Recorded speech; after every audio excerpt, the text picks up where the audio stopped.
शाम को 5:45 हुए हैं और भिवंडी वाले इंटरचेंज से समृद्धि महामार्ग में दाखिल हो चुका हूं और सामने है टोल प्लाज़ा।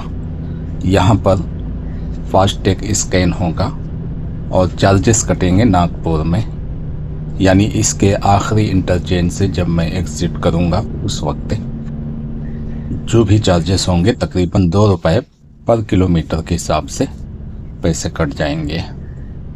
और यहाँ पर सिर्फ फास्टैग स्कैन होगा और फास्टैग वैलिड बता दिया है सामने डिस्प्ले में। सामने चेकिंग चल रही है, आरटीओ वाले खड़े हुए हैं पेपर चेक करने वाले, लेकिन जब उनको फेस से पता चल जाता है, चेहरा देख के मालूम पड़ जाता है कि कागज़ बिल्कुल क्लियर है, तो फिर जाने का बोल देते हैं। क्या सब हाँ बताइए, कुछ दिखाऊं?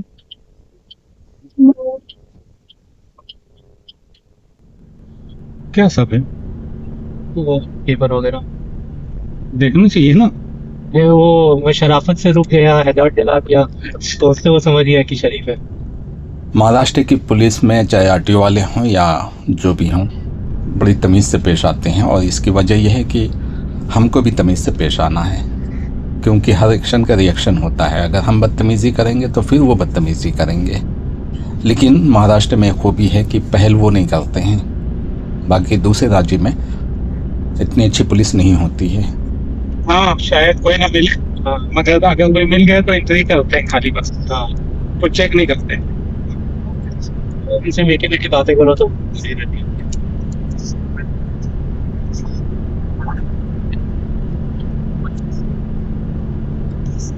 हाँ अच्छे से बात करो तो खुश हो जाते हैं। और जो लोग रिकॉर्डिंग शुरू कर। मैं हूं शाहिद मुंबई से, आप देख रहे हैं शाहिद ट्रैवल व्लॉग्स। 1 साल से मैंने कोई वीडियो नहीं डाला था इस चैनल पे।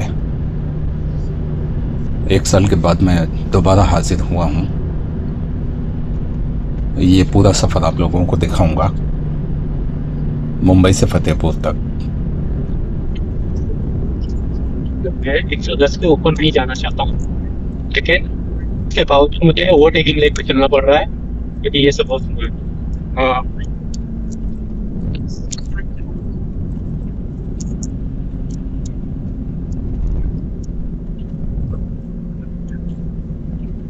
नहीं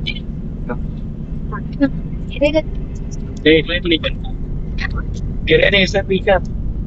मुंबई से समृद्धि महामार्ग में दाखिल होने के टाइम पर जो सबसे पहला इंटरचेंज है जहाँ से मैं दाखिल हुआ हूँ, यहाँ से जब दाखिल होते हैं तो कहीं पर 120 की स्पीड लिमिट है और कहीं पे 100 की है।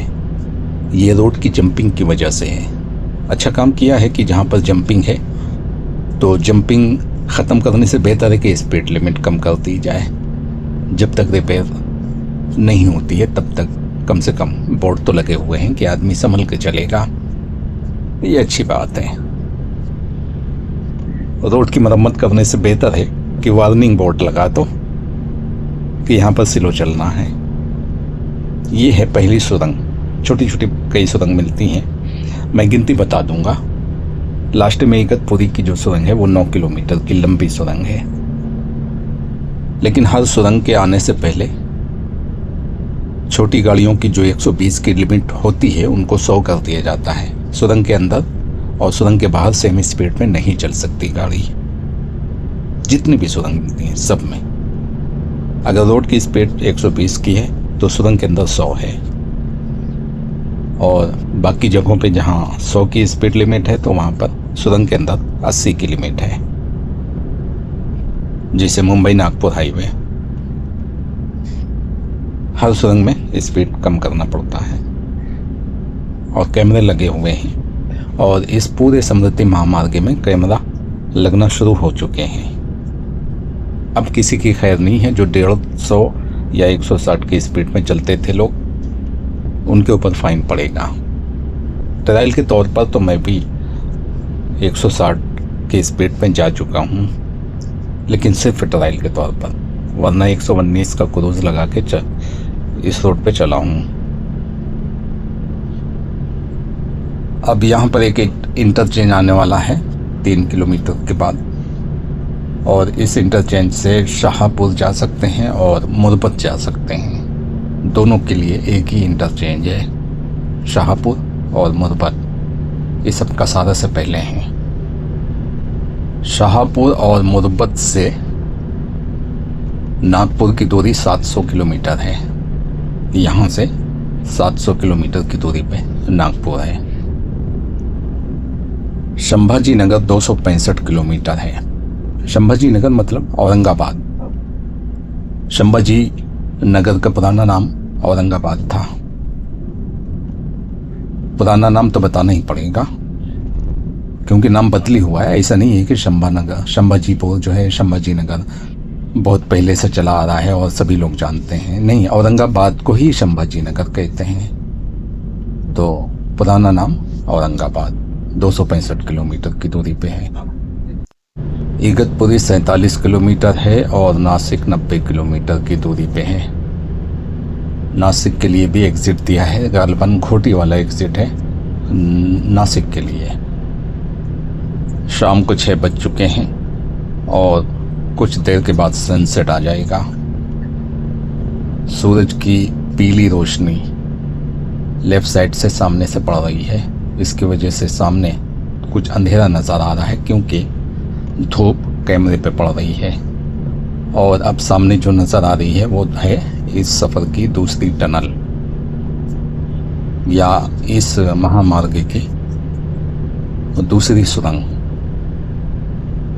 ये दूसरी सुरंग पहली वाली सुरंग से थोड़ी लंबी है, बहुत लंबी नहीं है। बहुत लंबी तो इगतपुरी वाली 9 किलोमीटर की मिलेगी जो सबसे लंबी है।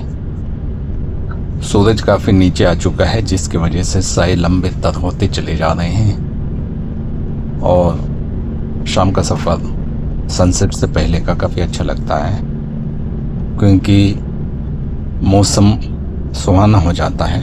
दिन भर की जो गर्मी और तपिश वो ख़त्म हो जाती है और आँखों को भी ठंडक मिलता है और अंदर की जो एसी की कूलिंग है और सामने जो नज़ारे होते हैं जिसमें धूप नहीं होती है या धूप की तपिश बिल्कुल ख़त्म हो जाती है, तो अंदर की कूलिंग ऐसा महसूस होता है कि बाहर का यही मौसम है। जबकि भरी धूप में दोपहर के टाइम पर जो धूप में तेज़ी होती है वो अंदर की कूलिंग वाली फीलिंग को महसूस नहीं होने देती है क्योंकि आँखों में वो चटका लगता है तपिश का, जिससे दिमाग कंफ्यूज होता है कि बाहर इतनी गर्मी और जिस्म में ठंडापन ये कैसे हो सकता है। वैसे इस हाईवे में अब फूड प्लाजा ओपन हो चुके हैं और खाना भी मिलने लगा है, लेकिन फिर भी मैं अपना मनपसंद खाना लेके निकला हूँ। स्वास्तिक ढाबा से पार्सल बंधवा लिया हूँ क्योंकि स्वास्तिक ढाबा में मैंने स्टॉप लिया था। एक ट्रैफिक में फंसा हुआ था तो मूड फ्रेश करने के लिए मैंने स्वास्तिक ढाबा में एक स्टॉप लिया था और 2 पाउच 2 पैकेट या 2 चिकन बोल सकते हैं उसको पैक करवा लिया हूँ रात को खाने के लिए। बाकी चाय साथ में लेके चल रहा हूँ, 1 लीटर की बोतल में कड़क चाय। इगतपुरी 27 किलोमीटर है, नासिक 53 किलोमीटर है। नासिक तो मुझे जाना नहीं है लेकिन बोर्ड लगा हुआ है नासिक 53 किलोमीटर की दूरी पे है यहाँ से। और ये है तीसरी टनल, इस सफ़र की तीसरी सुरंग। ये सुरंग पहली वाली से भी ज़्यादा बड़ी है, यानी पहली सुरंग छोटी थी, दूसरी सुरंग उससे बड़ी और ये तीसरी सुरंग उससे बड़ी है। लेकिन हो सकता है कि इसके आगे वाली बहुत छोटी मिले। बहरहाल सेम साइज की तो मिलती नहीं है। इगतपुरी यहाँ से 27 किलोमीटर की दूरी पे है, लेकिन इगतपुरी की सुरंग ख़त्म होते ही इगतपुरी का इंटरचेंज मिल जाता है और दोनों जुड़े हुए हैं। इगतपुरी की सुरंग और इगतपुरी का इंटरचेंज दोनों जुड़े हुए हैं बिल्कुल। सुरंग ख़त्म होते ही एग्जिट। लेकिन अभी इस वक्त 6:20 हुए हैं और अभी भी सनसेट हुआ नहीं है। बिल्कुल करीब का मामला तो नहीं कह सकते, लेकिन आसमान पे जो रोशनी है उससे लगता है कि बिल्कुल करीब का मामला है। इस रास्ते से कई बार गुजर चुका हूँ और आप लोगों को कई बार इस रास्ते का सफ़र दिखा चुका हूँ, और वही मनाजिर बार बार सामने आते हैं, यानी मंजर जिनकी कई बार तारीफ़ कर चुका हूँ। अब तो शब्द भी ख़त्म हो चुके हैं और बार बार एक ही चीज़ की तारीफ़ नहीं की जा सकती। संभाजी नगर 220 किलोमीटर, संभाजी नगर मतलब औरंगाबाद 220 किलोमीटर की दूरी पे मिलेगा। गाड़ी की स्पीड 100 से नीचे है और अभी तक 100 के ऊपर गाड़ी शायद कहीं कहीं पे गई हो, लेकिन अभी फ़िलहाल 100 के नीचे है। एक और सुरंग आने वाली है, सामने है, और यह है चौथी सुरंग। मेरे ख्याल से एक और सुरंग मिलेगी, यानी 5वीं सुरंग। उसके बाद आखिरी टनल मिलेगी इगतपुरी वाली, जो कि 9 किलोमीटर है। ये है चौथी सुरंग। सुरंग के अंदर रोशनी बहुत किया हुआ है। ये है छोटी सुरंग, शुरू होते ही ख़त्म हो गई। ये सबसे पहली वाली से भी छोटी है शायद। शाम का टाइम है, पहाड़ बड़े खूबसूरत लग रहे हैं, बहुत ही खूबसूरत। वीडियो में तो थोड़ा मध्यम दिख रहा है, लेकिन नंगी आंखों से बहुत ही खूबसूरत मंजर है। 23 नंबर का इंटरचेंज आगे है और टोटल तकरीबन 25 इंटरचेंज है।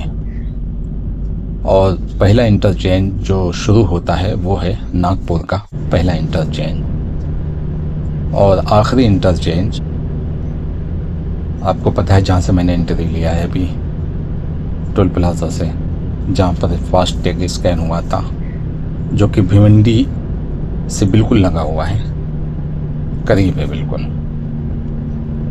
तो 23 इंटरचेंज शायद इगतपुरी का हो, हाँ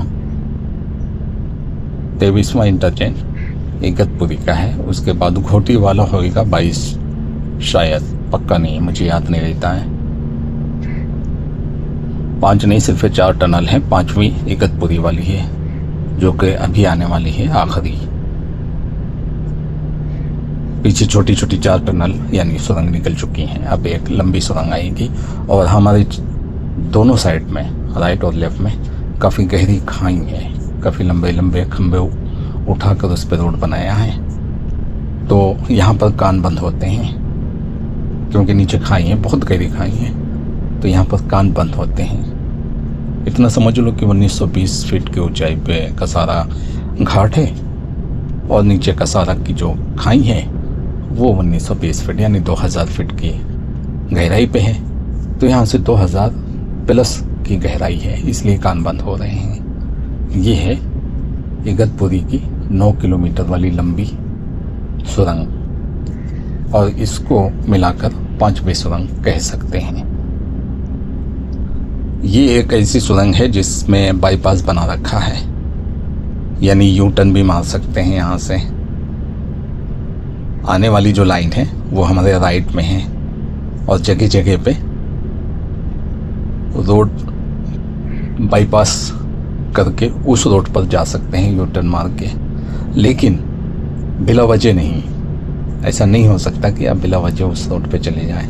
इमरजेंसी रोड है वो, कोई भी इमरजेंसी आ सकती है। तो मिसाल के तौर पर आगे रास्ता बंद हो गया किसी वजह से, तो आप बाईपास कर जाएं दूसरी रोड पर। ये जगह जगह पे है, राइट साइड में जगह जगह पे बाईपास दिया हुआ है, निकलने के रास्ते बने हुए हैं। और ये बहुत सारे रास्ते हैं, जगह जगह पे हैं।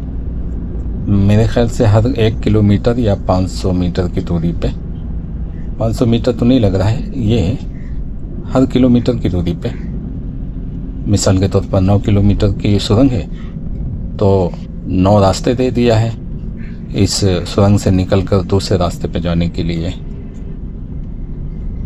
इस सुरंग के अंदर लाइट बहुत है, लेकिन इस वक्त वो बड़ी लाइट नहीं जल रही हैं, जो कि दिन का समा पैदा कर देती हैं। नहीं, वो बात नहीं है इस वक्त, लेकिन कैमरे लगे हैं शायद। और 100 की स्पीड है सुरंग के अंदर। सुरंग के बाहर 120 हो सकती है, लेकिन इगतपुरी के बाद भी कुछ जगहों पर स्पीड 100 की हो जाती है और कुछ जगहों पर 120 की हो जाती है। घोटी के बाद फिर जो घोटी का 20 नंबर या 21 नंबर का इंटरचेंज है, वहाँ से फिर 120 की लिमिट छोटी गाड़ियों के लिए हो जाती है, तो फिर चेंज नहीं होती। हालांकि आगे भी जंपिंग आ गई है, कुछ जगहों पे रोड धंसी है, लेकिन स्पीड लिमिट में कोई फर्क नहीं किया है, कोई चेंजिंग नहीं है। काफ़ी लंबी सुरंग है और बिल्कुल घुटन नहीं होती है। ऑक्सीजन का बंदोबस्त बहुत अच्छा किया है, बहुत अच्छा, ज़बरदस्त। बिल्कुल घुटन नहीं होती, ऑक्सीजन की कमी महसूस नहीं होती है यहाँ पर। हालांकि जीपीएस सिग्नल काम करना बंद कर देता है और नेटवर्क के सारे चले जाते हैं। जाहिर सी बात है, हमारे सड़क के ऊपर इतना बड़ा पहाड़ खड़ा हुआ है, सिग्नल कहाँ से मिलेगा, नेटवर्क के कहाँ से आएगा, सवाल ही नहीं उठता। सुरंग काफ़ी लंबी है, मैंने शॉर्ट कर दिया है। 9 किलोमीटर पूरा दिखाना मुश्किल है और अब सुरंग ख़त्म होने वाली है और सुरंग ख़त्म होते ही इगतपुरी में दाखिल हो जाते हैं और इगतपुरी का इंटरचेंज यहीं पे मौजूद है। ये है सुरंग के ख़ात्मे का ऐलान। यहाँ से सुरंग ख़त्म होती है, इगतपुरी हम पहुँच चुके हैं और इगतपुरी जाने वाले यहाँ से एग्ज़िट करके बाहर निकलेंगे। मुझे तो सीधा जाना है क्योंकि पूरा हाईवे मैं यूज़ करने वाला हूँ, लेकिन बाकी का सफ़र मैं अगली वीडियो में दिखाऊँगा।